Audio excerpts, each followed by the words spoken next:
क्या आपने कभी सोचा है कि जिन देवी देवताओं की हम पूजा करते हैं वे सभी एक ही स्वरूप में हमारी इस धरती पर विद्यमान है? जी हाँ, वो स्वरूप है गोमाता। गोमाता केवल एक पवित्र पशु नहीं है, बल्कि एक जीवंत देवी है जो इस धरती पर हमारे बीच मौजूद है।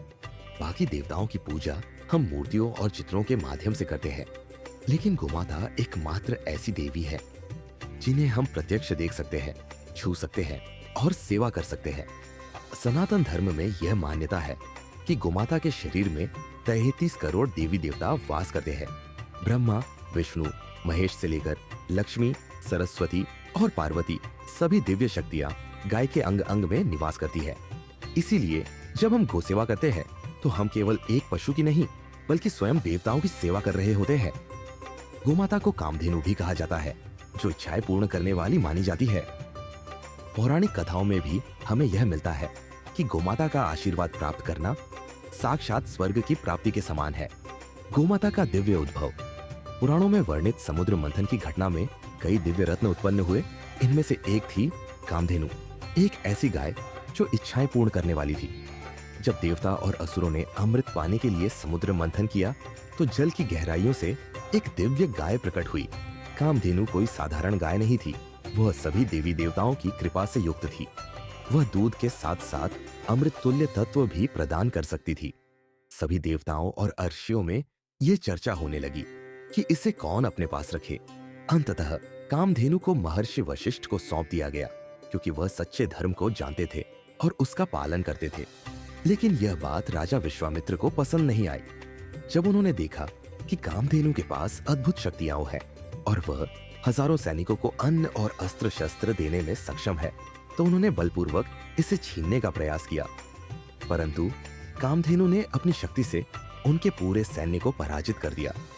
इस घटना के बाद विश्वामित्र को अपनी भूल का एहसास हुआ और उन्होंने राजपद छोड़कर अश्वपट अपना लिया। कामधेनु केवल एक पवित्र गाय नहीं, बल्कि धर्म की रक्षा का प्रतीक भी बन गई। गोमाता और भगवान श्री कृष्ण। भगवान श्री कृष्ण को गोपाला और गोविंदा क्यों कहा जाता है? क्योंकि उनका पूरा जीवन गायों के प्रेम और सेवा में बीता। गोकुल और वृंदावन में श्री कृष्ण का सबसे प्रिय कार्य गायों को चराना था। वे गोचारण करते समय मुरली बजाते थे, जिससे गायें उनकी ओर खींची चली आती थी। वे उन्हें नामों से पुकारते थे, धवल, श्यामली, सुरभि, और गोमाता भी उन्हें प्रेम से चारों ओर घेर लेती थी। कृष्ण स्वयं कहते हैं, गावो विश्वस्य मातरः, अर्थात गायें इस संपूर्ण सृष्टि की माता है। महाभारत में गोमाता का महत्व, महाभारत में भी गोमाता का आदर और महत्व स्पष्ट रूप से दिखता है। महान योद्धा भीष्म पितामह ने आजीवन मांस न खाने की प्रतिज्ञा ली थी, क्योंकि वे गायों का अत्यंत सम्मान करते थे। उनका मानना था कि गाय की रक्षा करना ही सबसे बड़ा धर्म है। द्रौपदी के वनवास के दौरान जब पांडव अत्यंत कठिनाई में थे, तब उन्होंने गोमाता से प्रार्थना की। गोमाता के आशीर्वाद से ही उन्हें एक अक्षय पात्र प्राप्त हुआ, जिससे वे पूरे वनवास काल में बिना किसी परेशानी के भोजन प्राप्त कर सके। ये घटनाएं हमें बताती है कि गोमाता केवल एक पशु नहीं, बल्कि जीवनदायिनी शक्ति है, जो धर्म, शक्ति और करुणा का संगम है। वैज्ञानिक, सांस्कृतिक और आध्यात्मिक महत्व। पंचगव्य सनातन धर्म में कहा गया है कि गोमाता केवल एक पशु नहीं, बल्कि प्रकृति का दिव्य वरदान है। उनका हर उत्पाद जीवनदायी है, जिसे पंचगव्य कहा जाता है। दूध, इसमें कैल्शियम, प्रोटीन और आवश्यक पोषक तत्व होते हैं, जो हड्डियों और मांसपेशियों को मजबूत करते हैं। गोदुग्ध केवल शरीर को नहीं, बल्कि मानसिक और आध्यात्मिक चेतना को भी विकसित करता है। दही, पाचन शक्ति का रक्षक। दही को आयुर्वेद में अमृत के समान बताया गया है। यह पाचन को मजबूत करता है। श्री कृष्ण स्वयं माखन और दही को अत्यधिक प्रिय मानते थे। घी, मानसिक और आध्यात्मिक शक्ति का स्रोत। गाय के दूध से बना घी सिर्फ भोजन का स्वाद नहीं बढ़ाता, बल्कि यह ध्यान, स्मरण शक्ति और मानसिक ऊर्जा को भी बढ़ाता है। गोमूत्र, आयुर्वेदिक चिकित्सा का आधार। गोमूत्र को आयुर्वेद में एक दिव्य औषधि कहा गया है। इसका उपयोग कई आयुर्वेदिक औषधियों में किया जाता है।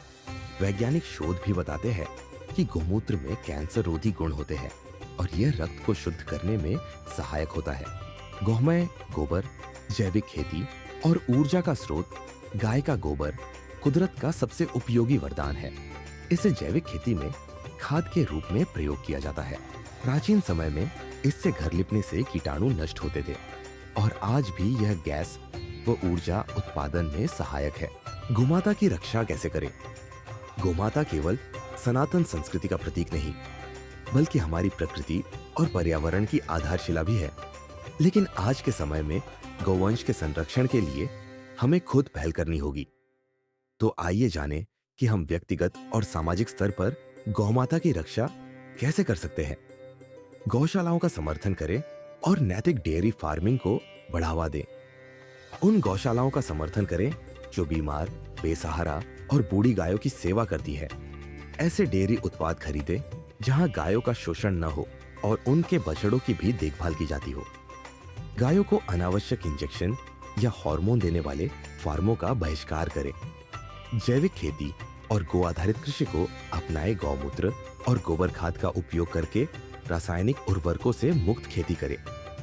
गोबर गैस संयंत्रों को बढ़ावा दें, जिससे ऊर्जा और ईंधन की समस्या का समाधान भी होगा। यदि आप किसान नहीं हैं, तो ऐसे उत्पाद खरीदें जो जैविक खेती से बने हो, ताकि प्राकृतिक खेती को बढ़ावा मिले। लोगों को गाय के वैज्ञानिक और आध्यात्मिक लाभों के बारे में जागरूक करें। गौमूत्र और पंचगव्य के औषधीय गुणों की जानकारी दें। गाय के दूध, दही और घी के स्वास्थ्य लाभों पर लोगों को शिक्षित करें। स्कूलों और धार्मिक संगठनों के माध्यम से गौ संरक्षण के प्रति जागरूकता बढ़ाएं। गौ सेवा को अपनी दिनचर्या में शामिल करें। हो सके तो अपने आसपास की गायों को भोजन और पानी दें। गौशालाओं में दान करें या स्वयं सेवा करें। किसी बीमार या घायल गाय को देखकर अनदेखा न करें, बल्कि तुरंत मदद पहुंचाने की कोशिश करें। निष्कर्ष, गोमाता सनातन धर्म की आत्मा। गोमाता केवल एक पशु नहीं, बल्कि सनातन धर्म की आत्मा है। वेदों, पुराणों, महाभारत और रामायण तक हर ग्रंथ में गाय के महत्व को दर्शाया गया है। गौमाता की सेवा केवल एक धार्मिक कर्तव्य नहीं, बल्कि एक आध्यात्मिक साधना और नैतिक जिम्मेदारी भी है। गौ सेवा ही धर्म सेवा है। जिस प्रकार माता अपने बच्चों को बिना किसी स्वार्थ के पोषण देती है, उसी प्रकार गोमाता हमें दूध, दही, घी, औषधि और कृषि के लिए जैविक संसाधन प्रदान करती है। उनकी रक्षा करना केवल सनातन धर्म ही नहीं, मानवता का भी कर्तव्य है। गौ रक्षा क्यों आवश्यक है? धार्मिक दृष्टिकोण से गोमाता में 33 करोड़ देवी देवताओं का वास माना गया है। आध्यात्मिक दृष्टिकोण से गौ सेवा से मन में शुद्धता, करुणा और पुण्य का संचार होता है। सांस्कृतिक दृष्टिकोण से हजारों वर्षों से भारतीय सभ्यता और संस्कृति गायों पर आधारित रही है। अब हमें क्या करना चाहिए? गौशालाओं का समर्थन करें, गौ माता के प्रति सम्मान बढ़ाएं और दूसरों को शिक्षित करें। जैविक और गौ आधारित उत्पादों का उपयोग करें। गौ हत्या और दुर्व्यवहार के खिलाफ आवाज उठाएं।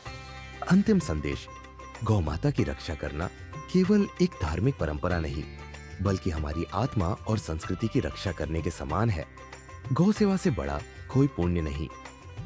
हर हिंदू का धर्म गौ रक्षा और गौ सेवा, इस ज्ञान को अधिक से अधिक फैलाए और लोगों को जागरूक करें। आइए हम सब मिलकर गौ माता की रक्षा करें।